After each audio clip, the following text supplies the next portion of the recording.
और और 7th house का फोन। राजकुमार जी म्यूट कर राजकुमार लीजिए जी का, प्लीज। राजकुमार जी। अच्छा अच्छा अच्छा, लग्न आप 7th 7th हाउस हाउस बता पर, रहे थे। 7th हाउस पर मैं इंटरप्ट कर रहा हूँ। जी। चूंकि दशांतर दशा की बात चली थी, तो क्या ये नवांश कुंडली के भी लग्नेश सप्तमेश या लग्न स्थित और सप्तम स्थित ग्रहों के आपस के संबंध और उनकी दशांतर दशा को देखेंगे? हाँ, मैं इस पर आना चाहता था। जी जी जी। इक्वली इसको मैंने दूसरे में रखा था। जैसे आपने विंशोत्तरी दशा देखी है, लग्न लग्नेश सप्तम सप्तमेश, तो वो लग्न कुंडली हो या नमांश हो, सेम माना जाएगा। पर एक कंडीशन है, नमांश का करेक्ट होना जरूरी है। नमांश कुंडली को करेक्ट करने के लिए आप थोड़ी सी मेहनत करिए, आप पूरा का पूरा अपना वैवाहिक जीवन देखिए, सब कुछ देखिए, तो नमांश कुंडली करेक्ट हो जाती है।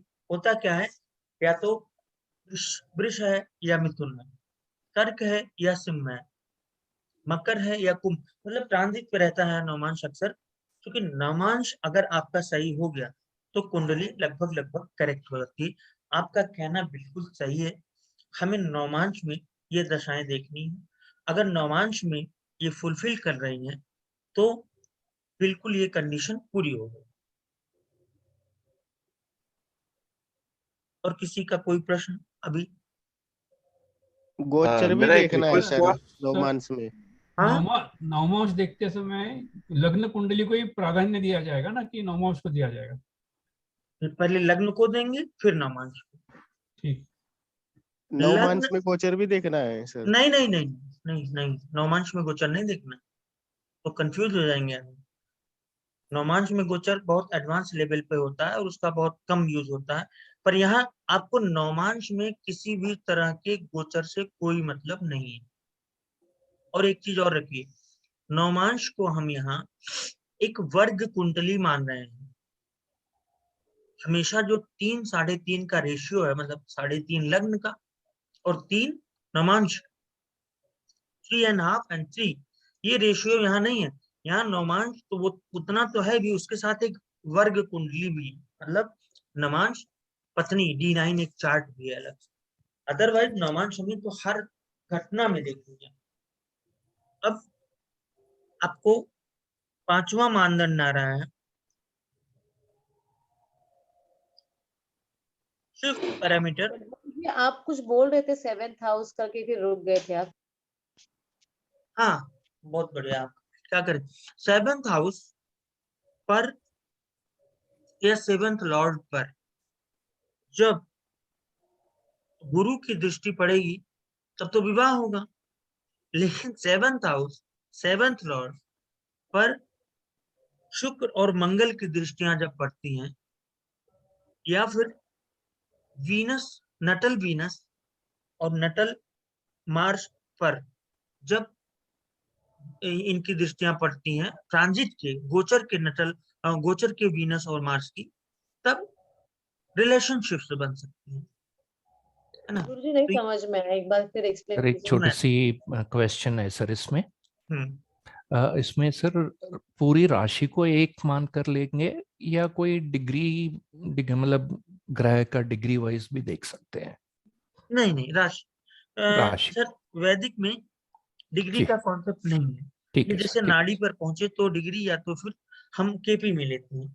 ठीक यहाँ है पर सर। राशियां बुरी से बुरी स्थिति में ग्रह 29 डिग्री का भी है, हम्म, उसे कमजोर तो हम मान लेंगे, लेकिन जी सर, मानेंगे उसी घर में। उसी समझ गए sir. Okay, thank you sir. मैं बता रहा था अभी, अब मैम ने कोई सवाल पूछा, तो 7th हाउस पर जब वीनस आ रहा हो ट्रांजिट में, 7th लॉर्ड पर वीनस का नजर हो, मार्स की नजर हो, और कुंडली थोड़ी सी फ्लेक्सिबल हो, मतलब वल्नरेबल हो, या उस तरह का थोड़ा सा आदमी का झुकाव हो, तो फिर व्यक्ति उस तरफ जा सकता है। इसको आप नोट किए रहिए, अप्लाई कर लीजिएगा, ताकि लोगों को कंट्रोल करने में कोई भी। गुरुजी एक बार और इसको समझाइए। हाँ, 7वें घर या 7वें के स्वामी पर जब शुक्र या मंगल गोचर में दृष्टि डालते हैं, संबंध बनाते हैं, तो व्यक्ति का रिलेशन बन सकता है इस जो जमाने में। You mean to say it's a bad relation, ना?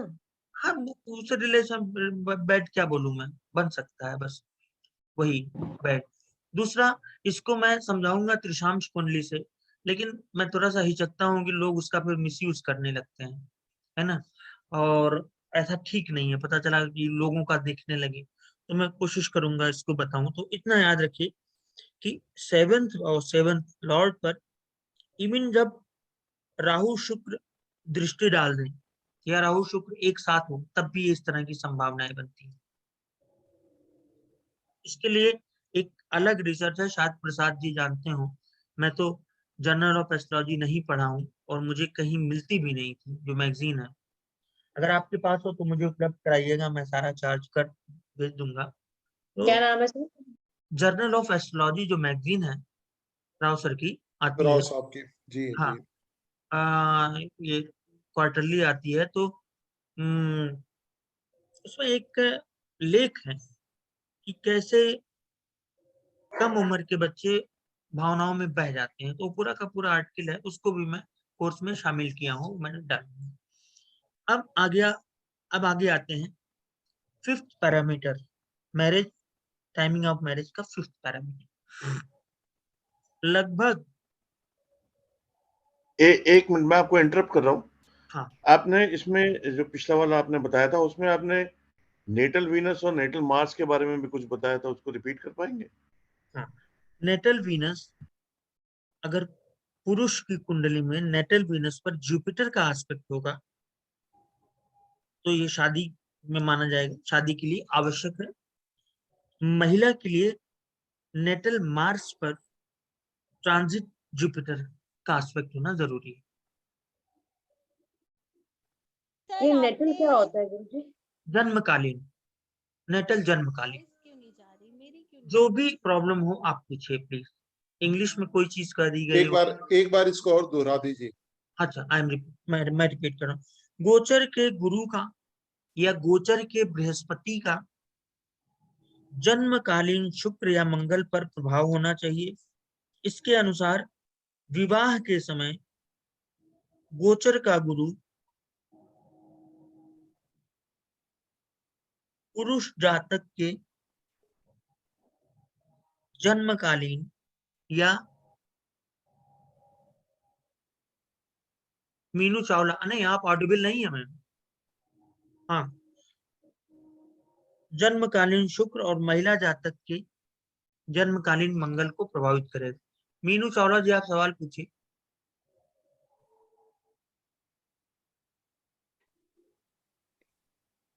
नेटल शुक्र या नेटल मंगल मतलब पुरुष की हाँ हाँ हाँ, बिल्कुल बिल्कुल।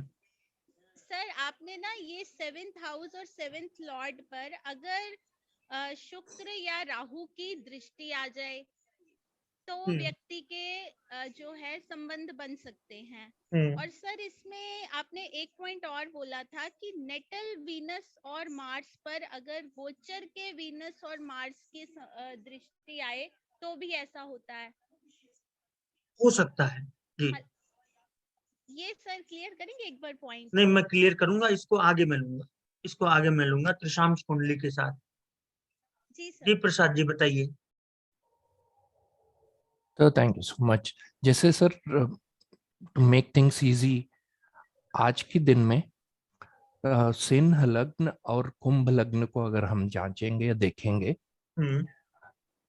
ट्रांजिट हो रहा है, गोचर हो रहा है, गुरु का गोचर है कुंभ के ऊपर, और अप्रैल से मकर से कुंभ में चले जाएंगे शनि महाराज। इसका मतलब पूरी कुंभ और सिंह राशि, सिंह लग्न के लिए ये एक्टिवेट हो गया है। तो अगर ये हम ध्यान रखेंगे, क्योंकि हाल में होने वाली है ये, बहुत सारी रिलेशनशिप्स, बहुत सारी शादियां जिनके जो सिंह लग्न और कुंभ लग्न वाले हैं उनके लिए हो सकते हैं। ये आगे जाकर मैं ये इसलिए बता रहा हूँ, मंगल और शुक्र आज के दिन में धनु में इकट्ठे हैं और ये बात तो हमने ध्यान ही नहीं। मंगल शुक्र आज भी साथ में है और सूर्य देव जो है और हाल ही में मतलब पिछले एक महीने में उन दोनों के ऊपर गुजर के आगे गए हैं। खूब शादियां हुई होंगी। वैसे शादी होने वाली है वैसे भी। बहुत शादियां होंगे और अगली 2 महीने में शादियां होंगे। कौन कह रही है मैम शादी होने वाली है? गुरुजी कल से बहुत शादियां होने वाली है, मतलब कल भी मुहूर्त है। हाँ तो शायद वो जो होंगे इसी लग्न के होंगे। नहीं, कल तो जो है ही है। अभी जब मैम जो सर बोल रहे हैं प्रसाद जी, अभी जब ये अप्रैल में हमारा शनि भी गुरु कुंभ पर आ जाएगा। अब आप इसको समझ लीजिए, बड़ा अच्छा माहौल है। जी सर। कुंभ लग्न में बृहस्पति और शनि एक साथ आ जाएंगे। हालांकि प्रॉब्लम ये हो रही है कि ये तीनों करंट ट्रांजिट की कुंडली लगा देंगे क्या, तो देख के ज्यादा समझ में आ जाएगा। ऐसे बोलने से बड़ा फटाफट हो जा रहा है, एक अच्छा। देख के ज्यादा। आज का सर, हाँ जी, आज का गोचर लगा दूं तो सबको समझ में आएगा। हाँ हाँ मैं लगाता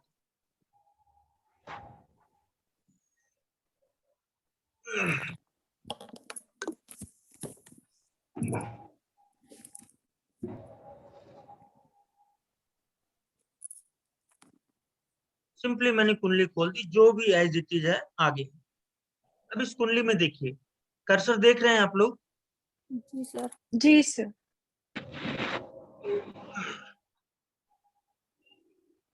अब ये देखिए, गुरु है हमारा कुंभ राशि में, बृहस्पति कुंभ में है और शनि मकर में है। ठीक है, अब ये अप्रैल में यहाँ आएगा। कितना अप्रैल को आ रहा है ये? 18 या 29? 4 तारीख को सर। जी अच्छा, ये यहाँ पर आ जाएगा। लेकिन उसके बाद जुपिटर भी तो अपना रास्ता बदल रहा है। नहीं सर, वो कुछ दिन जुपिटर भी वहीं रहेंगे। हाँ कुछ दिन रहेंगे। तो ये दोनों इकट्ठे रहेंगे सर। जितने दिन ये इकट्ठे रहेंगे अक्टूबर में वापस आएंगे सर। गुरुदेव जी। डबल ट्रांजिट सबसे बड़ी समस्या तो यही है कि क्या हो रहा है कि ये मकर में, कभी धनु में, फिर मकर में, फिर कुंभ में, ये 3 राशियां एक्टिवेटेड हैं। लोग इसको समझ नहीं पा रहे हैं। तो इसमें मैं सबसे ज्यादा ये कहना चाहूंगा, सबसे ज्यादा लाभदायक स्थिति में मकर रही है, मकर लग्न के लोगों के लिए। दूसरी चीजें कुंभ के लिए अब होंगी, और कुंभ के लिए पहले भी ये प्लैनेट्स यहाँ आ चुके हैं, दोनों आ जा चुके हैं। मेरा एक कहने का मतलब है कि जिनके 5वें घर को या 5वीं का स्वामी कुंभ लग्न में होगा, उनके बच्चे भी खूब होंगे। Yes sir. उनके लोगों के बच्चे होंगे। और एक चीज और, अप्रैल महीने में आप लोग ध्यान दीजिएगा, आपने बढ़िया छेड़ दिया। अप्रैल महीने में बहुत सारे नौकरियों के रिजल्ट्स भी आए हैं। Yes sir. मुझे ये नहीं मालूम कहाँ कौन सा पड़ी है, पर ये साफ साफ बता रहा है कि डबल ट्रांजिट, ये मतलब जिनका आप ये समझिए कि 11-12, जिनका वृष लग्न हो गया, ये यहाँ वृष हो गया तो कुंभ यहाँ दशम भाव में हो गया। सॉरी, यहाँ वृष हो गया तो कुंभ यहाँ दशम भाव में हो गया। सही है। तो इनके लिए बहुत बढ़िया हो गया। अब जिनका यहाँ 4th हाउस में बृहस्पति शनि, वो भी एस्पेक्ट करेंगे, मतलब जिनका वृश्चिक लग्न है उनको भी फायदा है। ऐसे ऐसे करके आप लोग अभी बहुत जल्दी में मत पड़िए। अभी इतना जानिए कि शनि मकर में है, फिर ये कुंभ में आएगा। शनि और गुरु एक साथ होंगे तो जैसा मैंने कहा, काल रूपी ग्रह या बटन शनि है और जीव रूपी बृहस्पति है। पूरे कुंभ लग्न वालों के लिए अच्छा रहेगा फिर। हाँ मैम, बिल्कुल अच्छा रहेगा। इनको एक्टिवेट कर देगा, चार्ज कर देगा जिसको बोलते हैं। और यहाँ पे जिनके 7th हाउस में, मतलब सिंह लग्न और कुंभ लग्न, इसमें खूब शादियां होंगी, नो डाउट। सर ठीक है। मेरा सिंह लग्न ही है, हाँ, मेरा सिंह लग्न है, मेरे हस्बैंड का कुंभ लग्न है। तो आपकी हो गई है ना मैम? हाँ जी हाँ जी।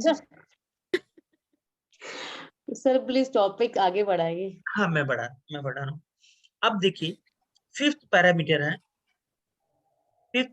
है सूर्य व अन्य ग्रहों का, अन्य ग्रह मतलब बृहस्पति शनि के अलावा इनकी तो बात हो चुकी है। सूर्य व अन्य ग्रहों का लग्न या सप्तम के आसपास होना। इसको हार्ड एंड फास्ट मत बनाइएगा कि एकदम लग्न में हो, सप्तम में हो। मतलब राव सर एक थ्योरी को बहुत मानते हैं, प्लीज इसको हाथ सभी लोग नोट कर लीजिए।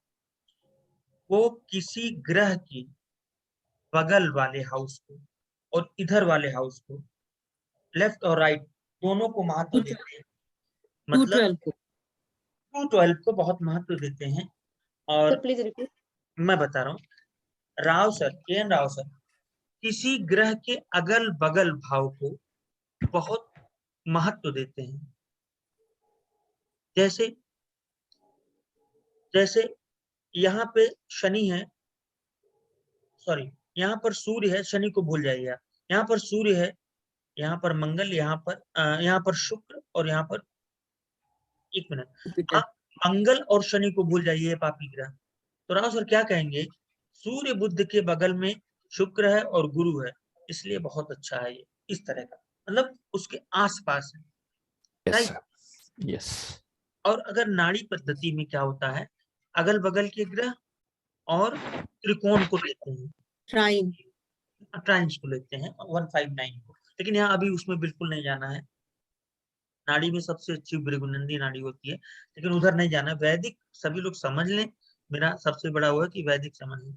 अब क्या हुआ कि सूर्य के ये कहा गया है कि विवाह के दिन मंडप में स्वयं तमाम, राव सर जब कुछ मतलब उसको बताते हैं तो उसको बड़ा अजीब तरह से क्या होता है, काव्यात्मक रखते हैं। विवाह के समय मंडप में स्वयं तमाम देवी देवता रूपी ग्रह आकर आशीर्वाद प्रदान करते हैं। क्या बात है, मतलब मंडप क्या हो गया, 7th हाउस, और लग्न की जो धुरी हो गई मंडप हो गया। तो या तो लग्न, अधिकांश ग्रह लग्न या सप्तम के आसपास केंद्रित हो जाते हैं।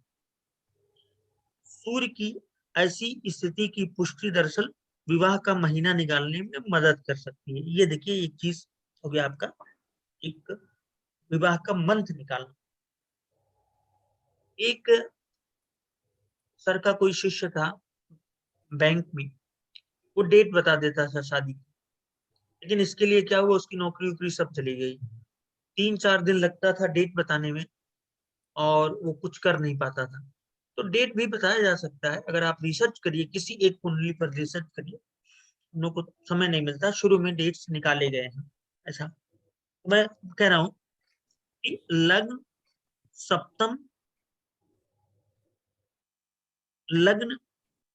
सप्तम या उसके आसपास ज्यादातर ग्रह केंद्रित होते हैं, विशेषकर सूर्य। तो सूर्य जब आपके लग्न या सप्तम भाव के, लग्न के या सप्तम भाव के आसपास आ जाए तो भी समझिए कि विवाह हो रहा है। विवाह होगा भी या नहीं तय होके, ये भी होता है ना आजकल क्या, हम तो कम से कम 20 साल से तो मैं ही देख रहा हूँ, शादियां फिक्स होके टूट जाती हैं। तो उसमें ये सब मदद करेगा। आपके पास क्लाइंट आया, आपने कहा कि देखिए पंडित जी हमारा ये है, तो आप उनको बता सकते हैं कि नहीं अभी हमें दिक्कत दिख रही है, थोड़ा सा आप, और जब वक्री हो जाए ग्रह तो भी कहिए कि चिंता मत करिए, अभी बात को ऐसे रहने दीजिए, ये सही हो जाएगा। या शादी नहीं हो रही है, बात चली नहीं रही है, वक्री हो गया तो शायद शुरू हो जाए। वक्री का काम यही होता है कि जो ना हो रहा हो वो प्रारंभ हो सकती है उसकी बात, और जो हो रहा हो वो नहीं। गुरुजी बहुत जगह सगाइयां होके भी शादियां जो टूटती हैं, तो वो भी जैसे आप बोल रहे हैं कि सब कुछ ऊपर से होके आता है। हाँ, 1000%।